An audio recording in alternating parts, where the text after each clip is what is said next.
অধ্যাপক মোহাম্মদ ইউনূস তিনি সক্ষম হয়েছেন চায়নাকে বুঝাতে যে রোহিঙ্গা তাদেরকে পুনর্বাসন করতে বা প্রত্যার্পণ করতে সেখানে সম্মত হয়েছে চায়না। আমাদের তো ধারণা যে তিনি আরো একটি নোবেল পিস প্রাইজ পাওয়ার যোগ্য হয়ে উঠবেন এবং হতেও পারেন। এখানে যারা আছেন ওরা জানেন যে লিডারশিপ আসলে ম্যাটার্স। কারণ রাজনৈতিক নেতৃত্বের যে প্রজ্ঞা এবং গুণ, এটা রাজনৈতিক সিদ্ধান্ত এবং বিশেষ করে রাজনৈতিক যে প্রভাব, সেটা জাতীয়ভাবে হোক অথবা আন্তর্জাতিকভাবে হোক, সেটাকে ইনফ্লুয়েন্স করে, প্রভাবিত করে। তো সে কারণে আমি আহ, সর্বশেষ জামালউদ্দিন স্যারের বক্তব্যের সূত্র ধরেই বলি যে আসলেই অধ্যাপক মোহাম্মদ ইউনূস আহ, আমাদের যে প্রধান উপদেষ্টা হয়েছেন বা আমরা তাকে প্রধান উপদেষ্টা হিসেবে পেয়েছি বাংলাদেশের এই একটি ক্রিটিক্যাল মুহূর্তে, এটা আমাদের জন্য একটা সৌভাগ্যের ব্যাপার। এবং আমি মনে করি শুধু বাংলাদেশ নয়, সাউথ এশিয়া এবং বিশ্বের জন্য একটি আহ সৌভাগ্যের ব্যাপার। তার মতো মানুষদের এরকমের জায়গায় নেতৃত্বে আসা উচিত এবং জাতিকে অথবা বিশ্ব মানবতাকে খেদমত করা উচিত। তো এখানে একটা একটা বিষয় হচ্ছে যে বিমস্টেক নিয়ে আপনি কথা বলছিলেন যে, এবং আমরা দেখেছি যে বিমস্টেকের তিনি চেয়ারম্যান হয়েছেন। তো আমরা এখান থেকেও তাকে অভিনন্দন জানাই, এন্ড হি ডিজার্ভস। তার নেতৃত্বে বিমস্টেকের যে লক্ষ্য এবং উদ্দেশ্য, এগুলি আহ, বাস্তবায়ন করা দ্রুততার সাথে অথবা আরো সহজে সম্ভবপর হবে বলে আমরা মনে করি। হুম। এবং এবং এবং আহ, সারা দুনিয়ার মানুষ, আমরা জানি, এগুলি তো নতুন করে আর বলার কিছু নেই, যে অধ্যাপক মোহাম্মদ ইউনূসকে কিভাবে দেখেন। অধ্যাপক মোহাম্মদ ইউনূস শুধু বাংলাদেশের একজন মানুষ না, একজন বাঙালি না, তিনি তিনি বিশ্ব মানবতার এবং বিশ্বের যেখানে নির্যাতিত নিপীড়িত মানে যেখানে যারা আছে বিশ্ব মানবতা, তাদেরই তিনি একজন একটা একটা কণ্ঠস্বর এবং একটা বলিষ্ঠ কণ্ঠস্বর। অনেক সময় একটা একটা ভাবনা আছে আমাদের মধ্যে যে পন্থী, যেমন আমাদের বাংলাদেশের মানুষের মধ্যে একটা পারসেপশন আছে যে অধ্যাপক মোহাম্মদ ইউনূস ওয়েস্টার্ন পন্থী অথবা পাশ্চাত্য পন্থী লোক। পাশ্চাত্যে তিনি পড়াশোনা করেছেন, পাশ্চাত্যের সাথে তার ওঠা বসা, এবং পাশ্চাত্যের নেতৃবৃন্দ, পাশ্চাত্যের যে সিভিল সোসাইটি আছে, তাদের সাথে তার একটা ভালো ধরনের একটা কানেকশন রয়েছে। এবং এটা আমরা বাস্তবে সেটা রিফ্লেকশন আমরা দেখি।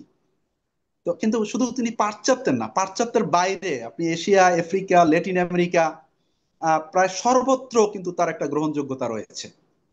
তো সেই কারণে এবার যেটা ঘটলো, বিশেষ করে চায়না সফরের মধ্য দিয়ে অনেকের মধ্যে একটা এই ধরনের পারসেপশন কিন্তু ছিল যে কিভাবে চায়না এবং আমেরিকা দুটি যে বৃহৎ এখন শক্তি আছে দুনিয়ার মধ্যে, তাদের সাথে হুম। কিভাবে তিনি একটা ব্যালান্সড ওয়েতে ডিল করবেন।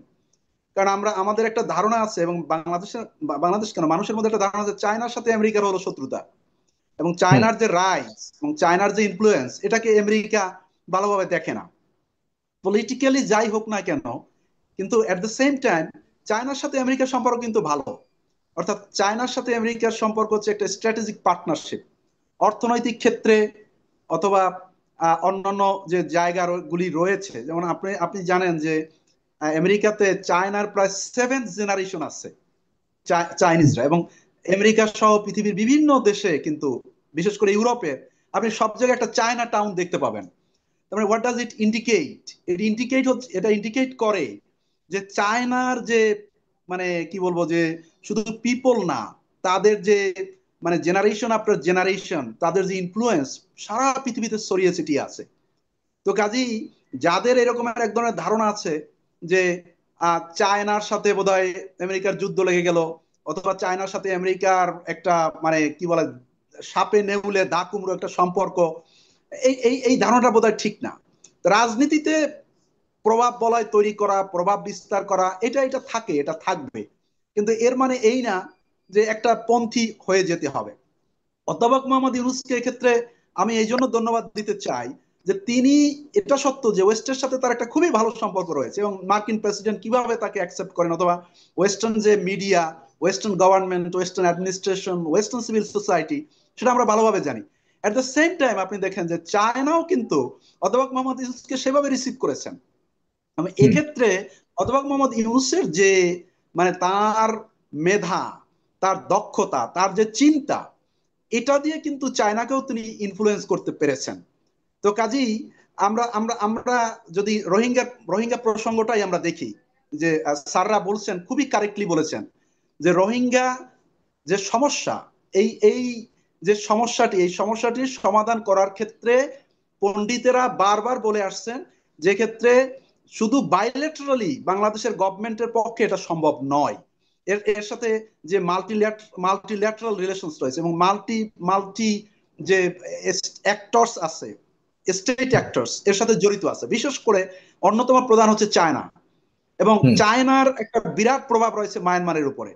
তো মায়ানমারকে যদি চায়না যদি প্রভাব ইকুয়াল না করে, চাপ না দেয়, অথবা চায়না যদি পজিটিভ না হয় যে রোহিঙ্গাদেরকে আসলে তাদেরকে এভাবে নেওয়া উচিত, বা তারা যে এথনিক ক্লিনজিং করেছে, এবং এটা তো এখন আর এটা ওয়েল রেকর্ডেড, ইউনাইটেড নেশনস এর মতো এরকম একটা প্রতিষ্ঠান তারা বলছে যে text book example of ethnic cleansing. এটা খুবই মানে শার্প কথা, মানে এর থেকে মানে বড় কথা হতে পারে না।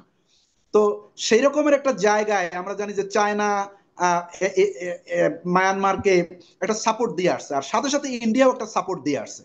তো এক্ষেত্রে অধ্যাপক মোহাম্মদ ইউনূস, যে আমারও ধারণা, স্যারদের সাথে আমি একমত, যে তিনি সক্ষম হয়েছেন চায়নাকে বুঝাতে, অথবা চায়না এটা বুঝতে পেরেছে যে ব্লাইন্ডলি এরকমের মায়ানমারের মতো একটি রাষ্ট্রকে, যারা এরকমের এথনিক ক্লিনজিং করেছেন, এবং অনেক স্কলাররা বলেছেন যেটা শুধু এথনিক ক্লিনজিং নয়, it is also a genocide, এবং এই রকমের জেনোসাইড বা গণহত্যা যারা করেছে তাদেরকে এইভাবে সাপোর্ট দেওয়ার সুযোগ নেই।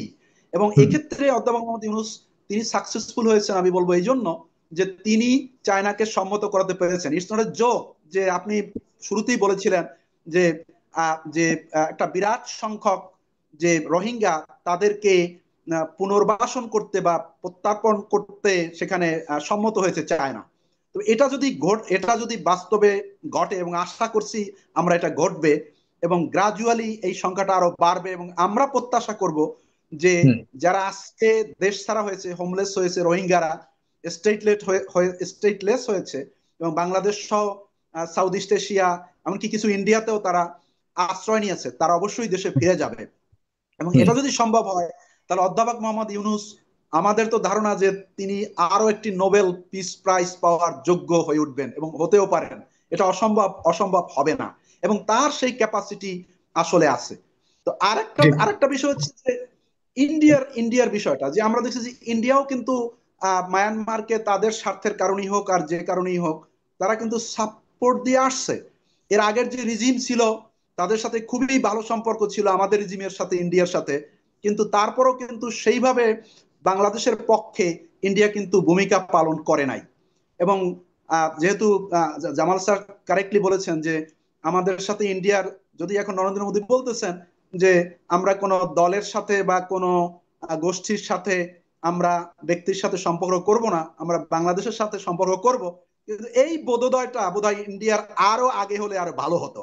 তাহলে এমন একটা অবস্থায়, পরিস্থিতিতে ইন্ডিয়া বোধহয় পড়তো না। আমরা দেখেছি যে ইন্ডিয়া কিন্তু একটা দল এবং কিছু ব্যক্তি বা এক ব্যক্তি তাদের সাথেই সম্পর্কটা তৈরি করেছে, এটা ইন্ডিয়ার জন্য ভালো হয় নাই।